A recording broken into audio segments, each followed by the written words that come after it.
Hello, good evening, selamat malam to all my friends, semua teman-teman saya. Malam ini tanggal 27 Januari 2019, saya mengajak teman-teman untuk berlatih bahasa Inggris, yang mana dalam beberapa kalimat yang akan saya jelaskan di sini adalah pelajaran yang sudah saya jelaskan sebelumnya di video-video saya.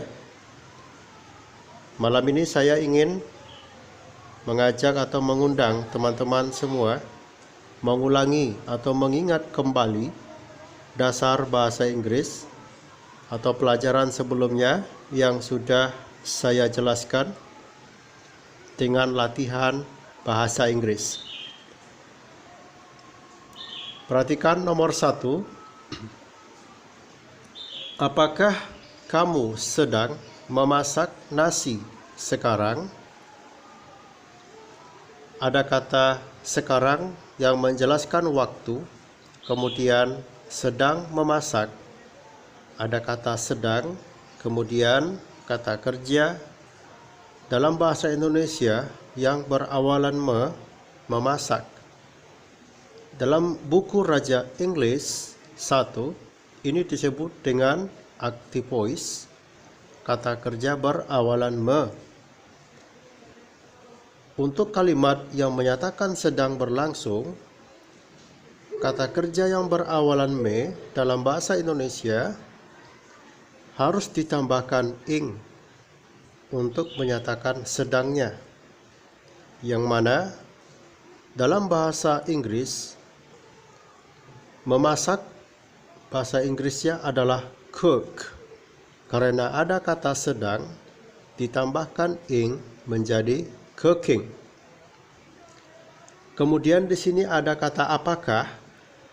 Apakah di sini bukan apa. Kebanyakan orang tidak bisa membedakan mana apakah dan mana yang apa. Banyak orang mengatakan apakah ini adalah what, tetapi di sini bukan what. Di sini apakahnya adalah to be are. Are ini adalah apakah. Kenapa bisa demikian? Dalam aturan dasar atau tenses bahasa Inggris, kata apakah ini ada banyak. Bisa to be, are, is juga boleh, am juga boleh, kemudian do juga boleh, does juga bisa. Ada banyak. Penjelasannya itu lengkap saya jelaskan secara detail di buku Raja English 1. Saya menjelaskannya secara berkelanjutan per jilid 1, jilid 2, jilid 3, dan jilid 4. Nah, di sini saya kembali mengingatkan ini adalah pelajaran tenses nomor 2, simple present continuous tense. Simple present, saya tahu present adalah dari waktu sekarang. Maka dari itu kata to be or inilah yang secara tidak langsung bukan hanya berarti apakah, tetapi sudah menyatakan waktu present atau sekarang. Maka bahasa Inggris daripada bahasa Indonesia, apakah kamu sedang memasak nasi sekarang? Cukup saya mengatakan, are you cooking rice? Tidak perlu lagi kalau saya mengatakan, are you cooking rice now? Walaupun demikian, masih kebanyakan orang mengatakan ada kata now di akhir kalimat ini menjelaskan bahwasanya waktunya sekarang. Itu dikarenakan dia tidak mengerti bahwasanya simple present continuous tense, simple kalimat ini adalah kalimat simple. Jadi kalau ada kata now di sini berarti kalimat ini bukan kalimat simple. Jadi cukup dengan menjelaskan kata are saja, maka arti daripada are you cooking rice Artinya adalah apakah kamu sedang memasak nasi sekarang. Dari mana waktu sekarangnya? Dengan penjelasan are, maka makna daripada kalimat ini sudah berarti present. Simple present, continuous tense. Continuous, sedang. Kemudian nomor 2, dia perempuan sudah memaafkan saya kemarin. Ada kata sudah dan kata kemarin. Inilah yang harus kita perhatikan. She had ini adalah bentuk daripada simple past perfect tense. Jadi simple past perfect, kita tahu ini adalah simple past perfect. Kata kerja active voice memaafkan terletak setelah kata sudah dan harus menggunakan kata kerja ketiga. Kata sudahnya ini akan berubah menjadi had dikarenakan waktunya kemarin. Bahasa Inggris daripada kalimat dia perempuan sudah memaafkan saya kemarin. She had forgiven me yesterday. Kata forgiven adalah yang ketiga dari kata kerja tidak beraturan, berasal dari kata forgive, forgave, forgiven. Inilah pentingnya kita menghafal irregular verbs atau kata kerja tidak beraturan itu. Karena jika kita tidak hafal, bagaimana kita bisa berlatih dengan membuat kalimat seperti ini? Kemudian yang ketiga, penjelasan itu dengan mudah dipahami. Penjelasan itu, the explanation. The ini dibaca di karena explanation ini berawalan huruf vokal, huruf I. Kalau dalam spelling bahasa Inggris, is, kenapa di sini menggunakan to be is? Dikarenakan di sini adalah berawalan di daripada kata kerja dipahami, disebut dengan passive voice. Kata kerja berawalan di pada passive voice ini harus selalu menggunakan to be dan kata kerja ketiga. The explanation is easily understood. Understood adalah kata kerja ketiga daripada understand. Understood, understood. Understood yang kedua dan ketiga ini sama. Bagaimana cara kita bisa membedakan? Maka bisa membedakannya dari penggunaan to be. Jika ada to be di sini dan ada understood, maka understood di sini bukanlah yang kedua tetapi yang ketiga. Easily di sini boleh di tengah seperti ini, boleh juga di akhir kalimat. The explanation is understood easily. The explanation is easily understood. Asalkan jangan di awal kalimat easily, the explanation is understood. Boleh di tengah, boleh di akhir. Jadi ini disebut dengan adverb of manner. Kalau nama pelajarannya, grammarnya adalah adverb of manner. Tetapi tidak terlepas daripada aturan tenses. Passive voice harus menggunakan to be dan kata kerja ketiga.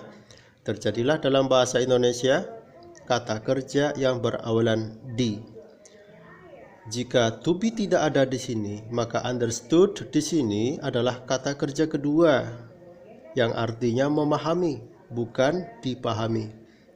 Jadi jika nanti teman-teman mengucapkan bahasa Inggris ini, the explanation easily understood, lupa untuk menyebutkan is-nya, maka arti daripada kalimat ini adalah penjelasan itu dengan mudah memahami.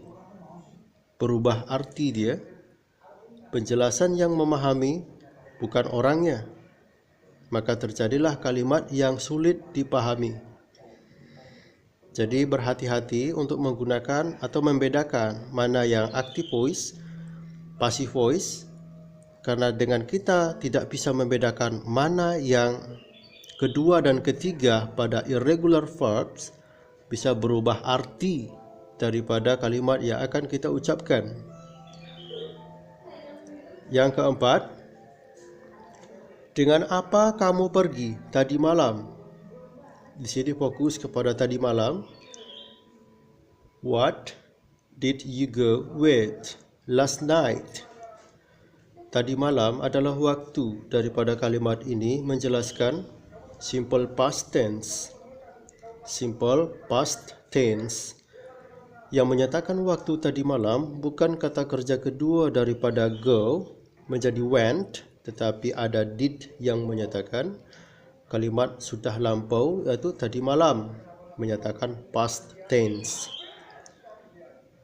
What did you go with last night?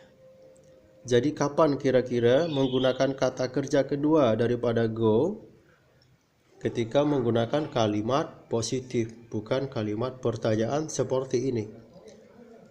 Jadi jika kalimat pertanyaan seperti ini, maka did lah yang menyatakan past tense-nya atau yang menyatakan waktu berlalu. Pada kalimat ini dijelaskan tadi malam. Yang kelima, buku itu harus bisa didapatkan oleh teman saya. Ini adalah pelajaran mengenai auxiliary verb, yang mana di sini dibahas untuk auxiliary verb pada kalimat passive voice, kata kerja berawalan di. Bagaimana kita bisa memahami penerjemahan ini? The book must be able to be gotten by my friend. Harus bisa, must be able. Able adalah perubahan daripada kata can. Be adalah to be daripada must. Kemudian di sini ada lagi be adalah to be untuk menjelaskan bahwasannya kata kerja didapatkan harus menggunakan to be dan kata kerja ketiga gotten. To be di sini bukan isam or dan juga bukan been, tetapi menggunakan be saja dikarenakan letaknya berada di tengah kalimat, bukan setelah subjek. Jadi di sini kalimatnya ya adalah the book must be able to be gotten by my friend. Gotten berasal dari kata kerja get, got, gotten. Jadi kalau ada yang membaca gotten, gotten, salah. Cara membacanya yang benar adalah gotten, gotten. Oke.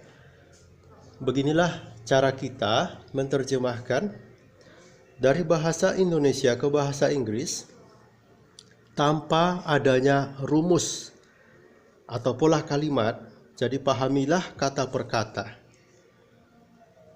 Metode ini ada saya tulis di buku Raja Inggris 1, 2, 3, dan 4 yang saya tulis metode tanpa rumus. Alhamdulillah dengan mudah bisa dipahami, bisa berlatih membuat kalimat.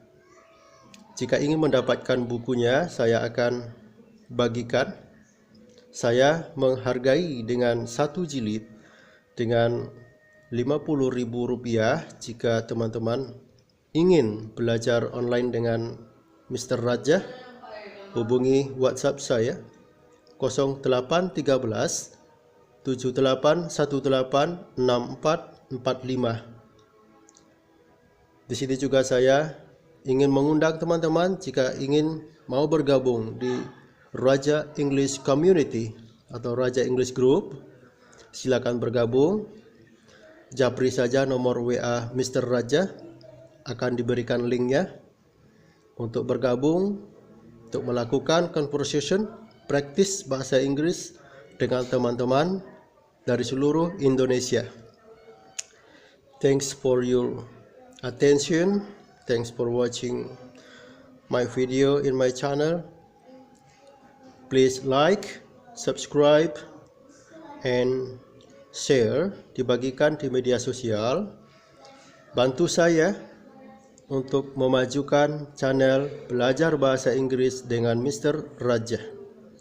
Assalamualaikum warahmatullahi wabarakatuh.